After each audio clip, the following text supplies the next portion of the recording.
They're taking this way too far. The latest Senate confirmation hearings could be best described as a political circus. Instead of fair questioning, some politicians are ditching their own principles just to oppose Trump's nominees. It is no longer about qualifications, it's really about scoring political points. We've seen it happen with RFK Jr. and Kash Patel, but one moment really flew under the radar for many, and it's when Arizona Senator Mark Kelly tried to frame Tulsi Gabbard as an asset for foreign governments. She wasn't having any of it, and what followed was a legendary takedown. Today we're covering it all. As always, make sure to subscribe and hit the notification bell for more videos just like this. In 2016, you gave an interview in which you said, and this is a quote, "The U.S. is providing direct and indirect support to terrorist groups in order to overthrow the Syrian government."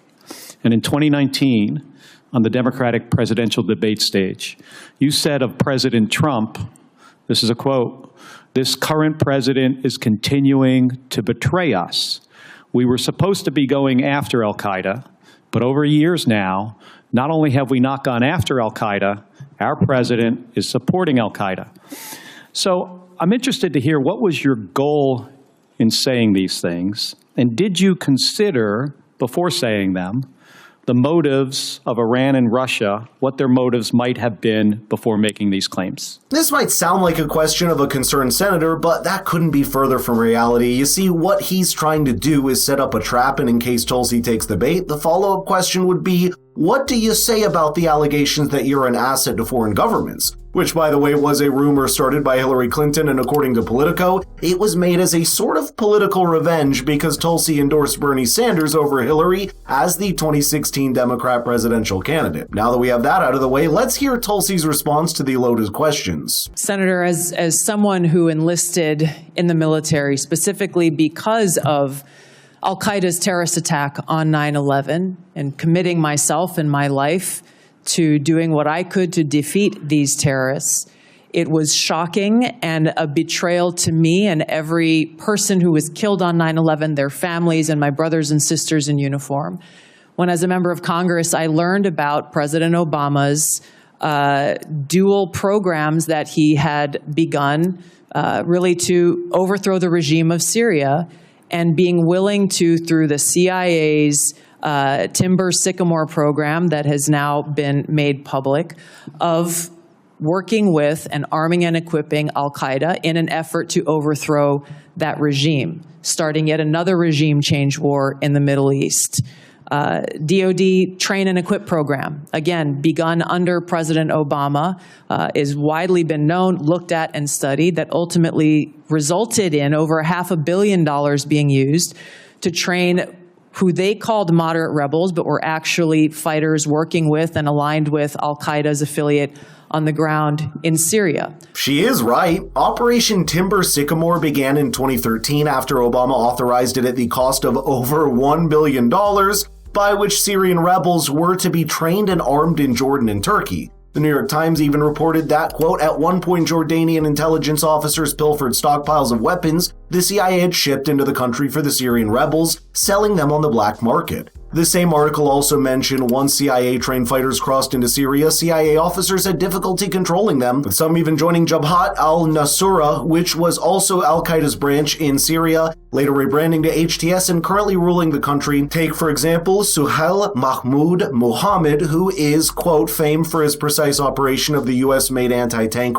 TOW missile, which he has destroyed 146 Russian and Assad regime tanks, armored vehicles, and aircraft, for which he got the nickname Abu Tow. He was trained under the CIA operation, but went on to fight under HTS later on. A regime change war in Syria, much like the regime change wars in Iraq, the toppling of Gaddafi and Mubarak, while these are all dictators, would likely result in the rise of Islamist extremists like al-Qaeda taking power.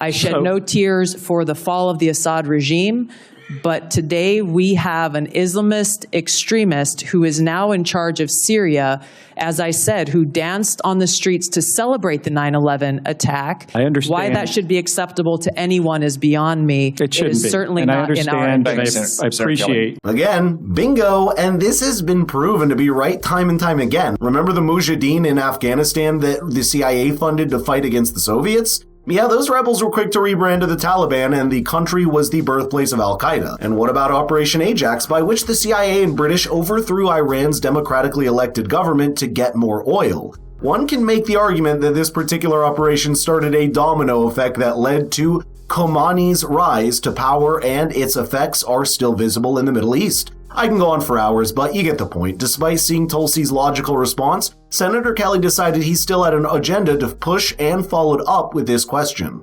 I appreciate your answer, and thank you. My concern has to do with the tendency to repeat Russian and Syrian, and even in some cases, I think we'll get into in the closed session, Iranian information, and to discount what comes from our intelligence community. Senator, every American deserves to know that people in our own government were providing support to our sworn enemy, Al-Qaeda. That should not be acceptable by anyone. Thank you, Senator Kelly. Ms. Gabbard. It's almost as if he didn't listen to a single thing she said. It is mind-blowing. The Democrats were once the anti-war party, but framing things this way, it appears they've switched positions with some Republicans and are now the party of hawks. It's not about principle anymore, it's about political convenience. The same people who once condemned endless wars are now the loudest voices pushing for intervention at every turn. Tucker Carlson has a working theory regarding Tulsi's hearing, and I think he made some valid points. There's panic. I sense panic. And I sense it in some of these confirmation battles, particularly the sort of offline stuff that you don't see in the media, but just when you find out the lengths to which permanent Washington is going to, say, sabotage Tulsi Gabbard, who's an Army officer who's had a clearance for more than a decade, carries an automatic weapon. I mean, clearly we trust her with America's defense. Why can't we trust her with America's secrets? Well, of course we can. So what is this? And it really is, people are panicked that what they've been doing is going to come to light, I think.